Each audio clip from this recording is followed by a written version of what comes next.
Well, a good and glorious morning to you. We're recording this a day after finishing the previous video.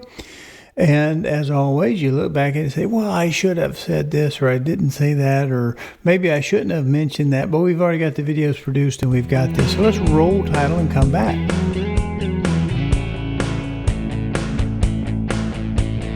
Well, all righty, we are back, and what we're going to talk about now is the wire specs, because this gets to be very expensive because we've got several $100s worth of gear in there on the not the router, but the backbone, the 100 gig backbone, and of course the 2.5 main switch that we have in there. We've got some money tied up in that. Those are different videos. I don't think I've shot those yet, but anyway, they're there. And then we've got to do the premises wiring, and with the keystones, we haven't done the keystone video yet, but we've got stuff going on there. All of the boxes and stuff, you can get into some money real fast. So the question is, what do you need to do when we want to look at these wire specs? Well, the first thing I want you to do is understand just the basic concepts, not specifically numbers. I don't want you to worry about that, but we will talk about the stand-up Amazon marketers that we find out here. So let's start with, I think, the first picture that we've got going on here. All right, now what this is, if we put the mouse down here, we see this is the UTP. They're unshielded, as you can see. This is CMR cable, riser cable, and as you can see, this is the structure that I actually liked at the time, and I've commented on the previous video. It's a little bit on the blurry side, but you see it's extra thick and it protects. I think it protects maybe on the hard pulls where you're pulling through holes and maybe multiple stories at an angle without damaging the wire, and I think that's the big deal. What we don't want to do is damage a cable, get a kink in there, and I even spend a little bit of time on the whirly birds or the distribution boxes, whatever the pull-em box. They work well, but what you don't want to do is get a good kink. You get a good kink in your cable, and you might sacrifice just as much as if you had a bad connection. So that's what I like, particularly when I was just searching for a wire.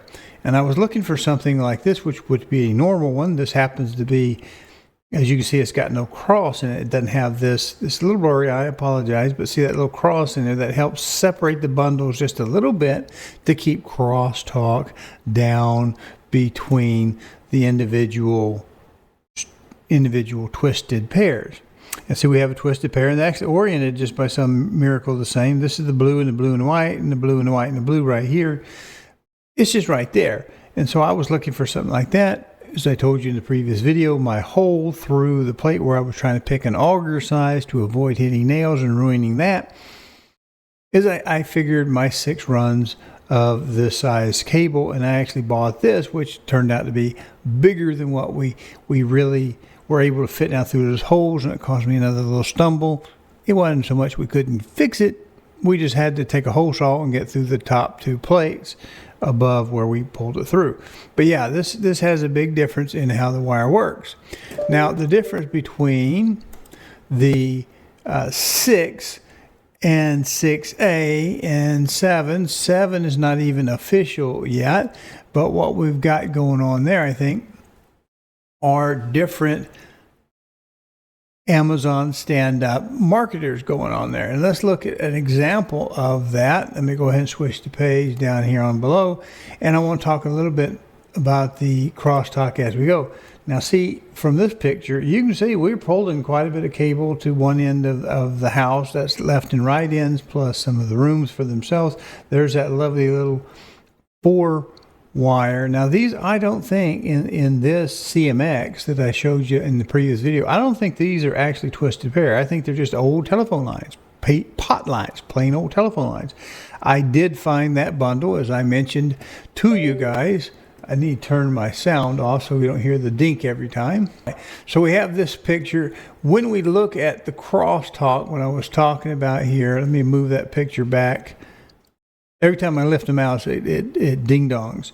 See, we've got quite a bit there. And the extra thick jacket that you just saw, one screen before, this, I think, helps maybe separate the bundle effect where we're taking, actually, this cable is designed to not be too close. And look at what difference just that little piece of plastic makes between the 5E and the 6A. Not a whole lot there, but if you're going to pull a lot of cables, it's probably good to have them big enough for you to see them. It's not going to hurt. Pull around the rough wood, that kind of stuff. Who knows when you might catch a tip of a nail going through a hole that you just drilled through. So we have that going on.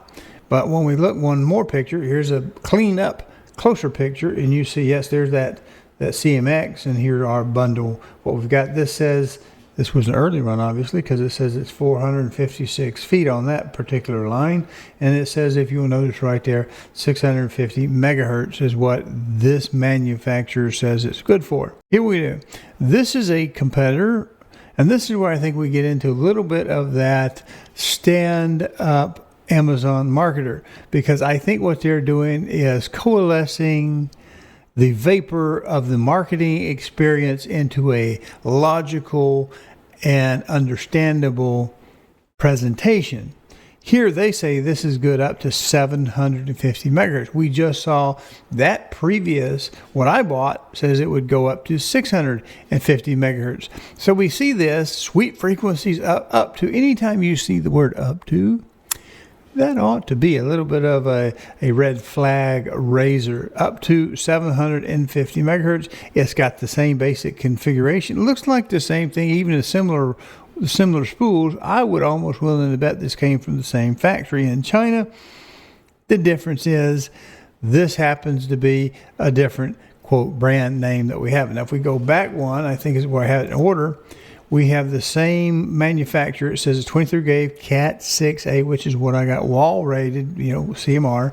It's riser rated, 500 feet, pure copper. We don't, at least I don't want the clad stuff, but it says 750 megahertz. ETL listed, UTP, which is unshielded twisted pair, I believe, bulk, gray, and of course different colors. But look down here on the bottom in our transmission performance. We don't have anything above 650 in their own chart. So is this stand-up marketing right here where we have the 750 megahertz? If you cut the wire short enough, yes, I'm sure you can get 750 out. So I don't think they're necessarily, fraudulent. If you cut it short enough, sure enough, I bet we can probably get 750, even though we have it rated here at 650, just like the wire that I bought. Well, let's see if I can find that other picture. I've got a chart. Okay, well, let's do this one then. This is what I bought. It's the only roll I have left that's got enough wire on it to maybe go all the way out from upstairs down that front corner where we're going to put a camera. All the others I'm down to 30 feet, maybe 40 feet. But see, it says clearly 650 megahertz. There we have it. 2-hour chart. This is a handy chart I pulled up because I want to hit this distance, especially when I'm spending your money. Actually, I'm not spending your money. You're spending your money, but I don't want to lead you to the wrong conclusion. I asked Google, find me a good chart on Cat 3 to Cat 7 cable, and you can't see all the rest of the question, but I just want to see it at various distances and speed. Cat 3. Now, what I showed you in my project was left over from 2-pair. And why did I use 2-pair? Because it would work for telephone and it will work for Ethernet, because you only need 2 pairs. The brown and the blue and the orange is all you need. Now, making up the ends, the patch cords are a booger with only 4 wires. But if you're just putting it in wall, it works just fine to have dedicated 2 lines of phone or dedicated. If you like this content, please go to calldeltosell.com, find the tab that says on YouTube, click it, and it'll open up a page of QR codes. There you can use a smartphone to scan and get to the YouTube page, or you can just mouse over and click it on a PC. There you'll be able to subscribe to this little button over here and click the notification bell so that YouTube will notify you. Thank you. Dedicated Ethernet. And remember, this particular cat can be 2-pair, 3-pair, or 4-pair. Back in this day. So you could have a 3-pair and have a pot line in the middle on the blue pair and use the other 2, the green and the orange, for Ethernet and have both. But it's obsolete, it's old and dead, and it says its maximum frequency was 16 megahertz, 10 to 16 megabits per second. Ooh, at 100 meters. Well, if we go all the way through, this is 5 and 5E. The gray was 5E. It says, if you'll notice, it's basic home and office. That'll still work for you in most cases, especially if you have short runs that you're pulling. You don't necessarily have to fall for the gimmickiness of this, like we just saw, that one manufacturer claiming to be 750 megahertz. If you were up to, and they don't really say at what distance that's good for. Is that for 10 feet? Or 15, or does it drop off, at the end there? So it's a distance. It's a function of the distance. When we look back at this, we'll see this in the notes. We even have Cat 7 as asterisk, which says, hey, it's not even really a standard at this date. It's not yet. No, 6A is as far up as we go. Future-proof home and land. So if you want to pay for 6A like I did, go for it. But 6 is probably going to do you a good enough job, because here, notice this. It's 1 gigahertz, it's 1 gigabit, but will do 10 gigabits at 55 meters or less. And so how far is 55 meters or less? Now, it says its maximum frequency is 250. Well, here's something I want to talk about. It's been a while, been a minute, probably been 15 years.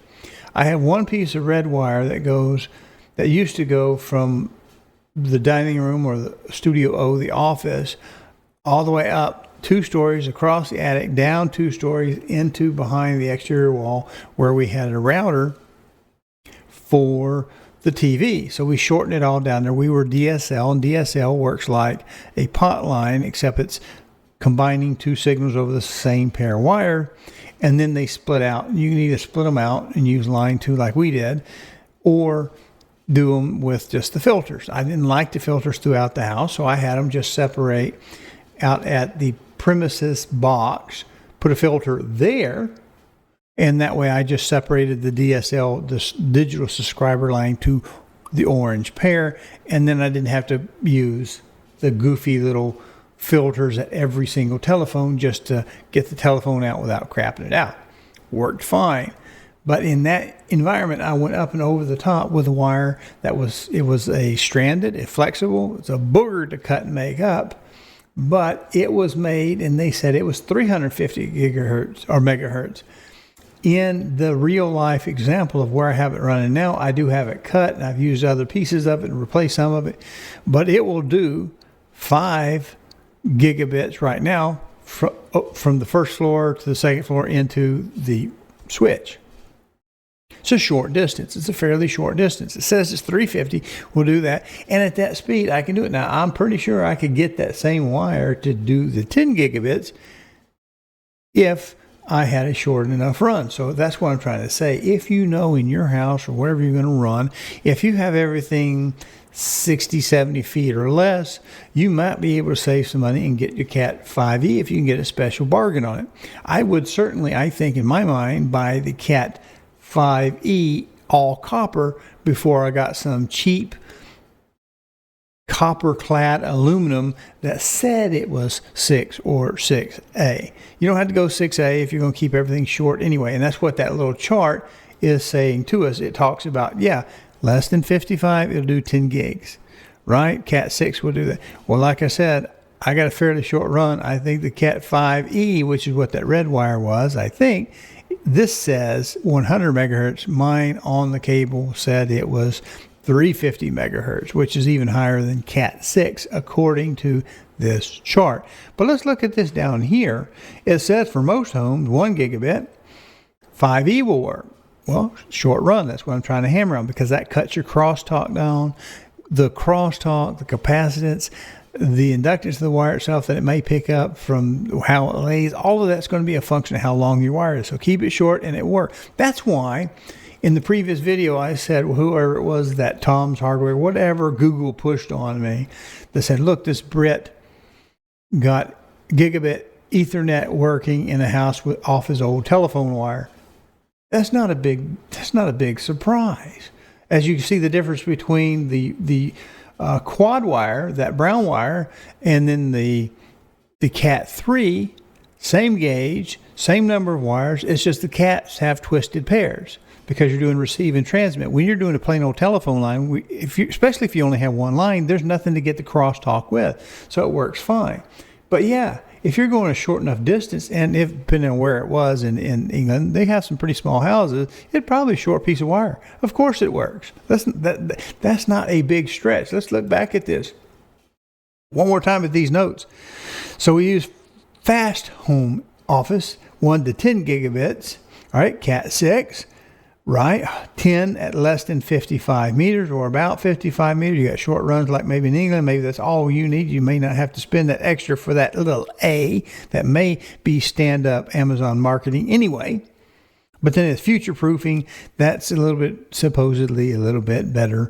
And of course, Cat 7, which I don't even think exists. And I think what S/FTP, I think that is shielded twisted pair. Okay, so I think what we've got with this, unless you've got like welders in the shop or something, or a transmitter site next to you or something like that, I can't see anything heavy contactors that you would need a shielded twisted pair for. And it's not even a standard. I don't know how you make up the ends on both sides. I've never used that.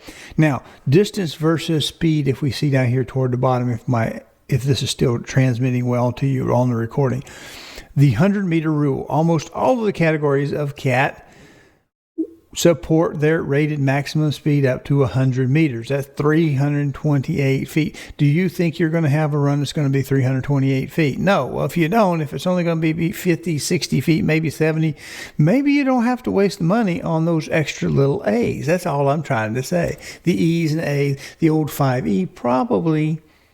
I've got a run of it from up here all the way down to the first floor. It's a smaller diameter than this UDP. And so I've got it down in that room because it's better to have it down there, even if it's limited to 5 gigs instead of a full 10, or I get gig out of it. It's still better than Wi-Fi because Wi-Fi has to fight the same airwaves in the same airspace with everything else. So that's why I like it. Anyway, that's all of this particular video.